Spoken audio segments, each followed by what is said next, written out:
आज 2024 में जो जनरल इलेक्शन हुआ, उसके परिणाम, इस इलेक्शन के परिणाम, इसके परिणाम का दूरगामी परिणाम होगा, मैं ये कहना चाह रहा हूँ। मैं अपने शब्दों में ठीक उलझ है गया, बहुत पर मेरे कहने का नहीं मतलब ये नहीं था। मैं बिल्कुल आप सही कह रहे हैं। और सबसे अच्छी बात ये है कि जब आप जैसा व्यक्ति हो मेरे सामने, तो एक और भी इच्छा होती है कि क्यों ना इस बात को थोड़ा सा हम एक अलग दृष्टिकोण से, थोड़े से सैद्धांतिकी में, थोड़े व्यवहारिक परिप्रेक्ष्य से, जनता के मूड से, और फिर जो चूंकि राजनीति विज्ञान एक ऐसा तत्व है जो हमारे आप में कॉमन है, इनहेरेंट है हमारे मैकेनिज्म में। बिल्कुल जैसे एक बिल्कुल। बड़ी अच्छी बात है, बड़ी अच्छी बात ये है कि हम बड़े बड़े बहुत सारे हाइलाइट्स को भी देखेंगे इस बीच में। जी योगेंद्र यादव का नाम आप जानते हैं बखूबी। जी उन्होंने जी जिस जी तरीके से भारतीय लोकतंत्र के काया की कहानी को रचा, उन्होंने तीन शब्दों की बड़ी मिसाल पेश की है कि मंदिर, मंडल और मार्केट।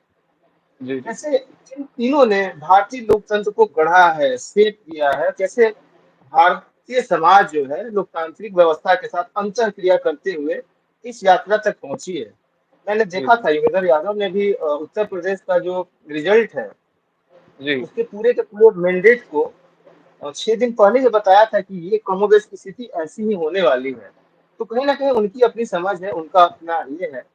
अब हम लोग देखेंगे तो सबसे पहले हम लोग आज जो हमारा विमर्श है, जिस पे हम और आप बात करेंगे, इसको जी दो दो खंडों में बांट लेते हैं। पहला खंड तो जी ये है कि किस प्रकार से जो लोकसभा का जो मैंडेट आया है, उसको कैसे देखते हैं हम, और कहाँ पे जो अलार्मिंग सिचुएशन है, या कहाँ पे आने वाले टाइम पे सरकारों को जनता के दृष्टिकोण से, from the perspective of the people, देखे जाने की जरूरत होगी। वो कौन से मुद्दे होंगे, हम लोग उसको देखने की कोशिश करेंगे। वन बाय वन हम जितनी कोशिश कर सकते हैं, क्योंकि हम जानते हैं कि हम इस पर्टिकुलर सब्जेक्ट के एक्सपर्टाइज नहीं है, बट हमारी जो अपनी समझ है हम उसके बारे में बात करेंगे। और जी दूसरा जी हम देखेंगे कि जो विधान सभाओं के जो नतीजे हैं, उसको भी हम देखेंगे। तो उसको दूसरे खंड में करेंगे, पहले खंड में हम लोग लोकसभा शुरू करेंगे। तो शुरुआत करेंगे आपसे ही, कि आप बताएं कि आपने लोकसभा का जो मैंडेट देखा आज, इसको कैसे देखते हैं, इसको कैसे एक सैद्धांतिक, व्यवहारिक, शोधार्थी के रूप में, एक नागरिक के रूप में, एक आम जन के रूप में आप कैसे परिभाषित करते हैं। तो मैं इसके लिए चाहूंगा कि आप अपने मंतव्य को हमारे साथ साझा करें। जी जी जी, थैंक यू सर। 2024 में जो जनरल इलेक्शन हुआ, इसको देखने के कई पहलू हैं। इस इलेक्शन के कई पहलू हैं जिनको जिनको आधार बनाकर इस इलेक्शन की एनालिसिस की जा सकती है। कई लोगों का ये मानना हो सकता है कि सवाल, जो मूल प्रश्न है किसी भी इलेक्शन में, वो ये निकल कर सामने आता है कि सत्ताधारी दल की हार हुई है या फिर विपक्ष की जीत हुई है। और ये दोनों बातें अपने आप में अलग अलग हैं। विपक्ष की जीत होना जरूरी नहीं कि उसमें सत्ताधारी दल की हार हो, और सत्ताधारी दल की हार होना जरूरी नहीं कि इसमें विपक्ष जीत रहा हो।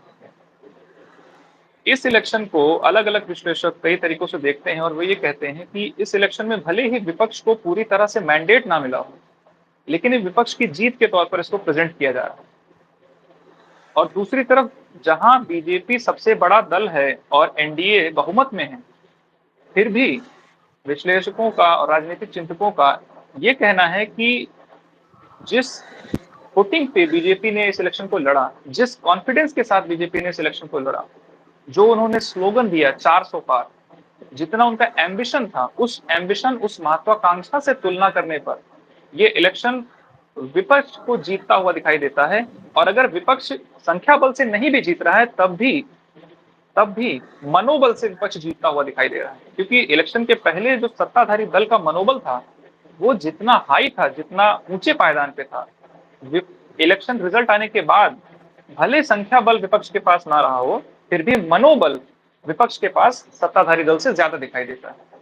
तो कहीं ना कहीं इस इलेक्शन रिजल्ट से एक बात तो सतह के स्तर पर ही सामने स्पष्ट हो जाती है कि ये इलेक्शन विपक्ष की जीत हो या ना हो, लेकिन सत्ताधारी दल के मनोबल की हार। उनके पास सत्ता संख्या अभी भी है। BJP is the single largest party, no doubt, but and at the same time NDA has a very comfortable majority.